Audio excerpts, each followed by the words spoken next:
हमारा सवाल बहुत जरूरी, बहुत गंभीर और समाज के एक तेजी से उभरते लेकिन अक्सर अनदेखे पहलू को उजागर करने का प्रयास रहता है। जब पत्नी ही बन जाए जल्लाद, क्यों बढ़ रही है पतियों की हत्या? नमस्कार, मैं हूं शौर्य द्विवेदी और आप देख रहे हैं इन्वेस्टिगेशिया। 7 फेरों के वक्त लिए गए वचनों में एक वचन होता है साथ निभाने का, लेकिन जब वही साथ साजिश में बदल जाए, जब प्यार की जगह नफरत और शक बैठ जाए और जब पत्नी ही अपने पति की कातिल बन जाए, तब समाज को झकझोर देना जरूरी हो जाता है।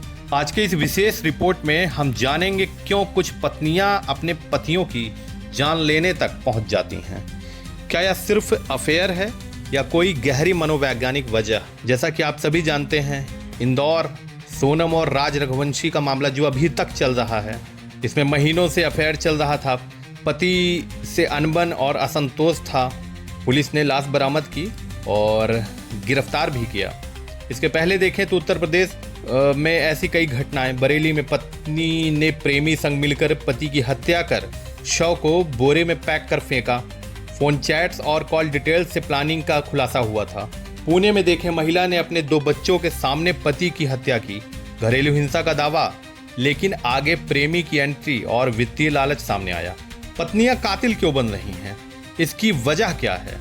क्या वैवाहिक असंतोष और संवादहीनता है? महिलाओं को लगता है कि पति उन्हें समझते नहीं, भावनात्मक कनेक्शन खत्म हो गया है। संवाद की कमी शादी को बोझ बना देती है। एक्स्ट्रा मैरिटल अफेयर और digital escape. Social media, Instagram, chatting apps ने गुप्त अफेयर को आसान बना दिया है। अफेयर टूटे बिना शादी खत्म नहीं करना चाहती तो हत्या को रास्ता मान लिया जाता है। कई बार ये भी देखने को मिला है, घरेलू हिंसा या मानसिक शोषण का बदला। कुछ मामलों में पति शराबी या गाली गलौज करने वाले या मारपीट करने वाले हो जाते हैं।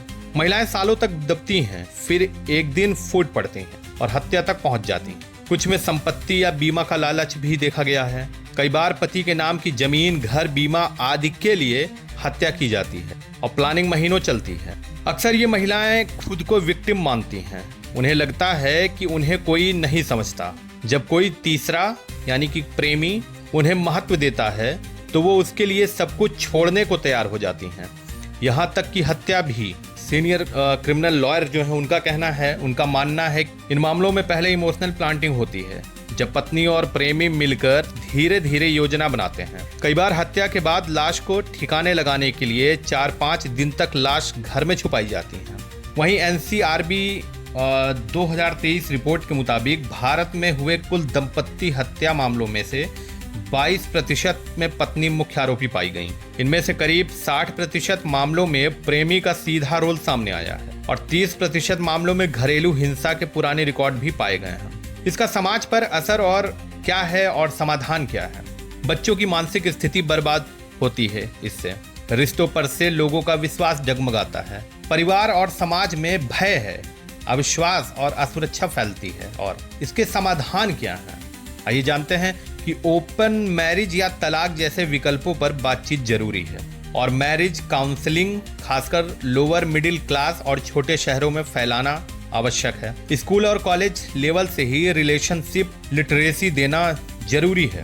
हालांकि शादी प्यार का रिश्ता होता है। जब उसमें झूठ, लालच और धोखा शामिल हो जाए तो वो रिश्ता किसी की भी जान ले सकता है। एक जिम्मेदार समाज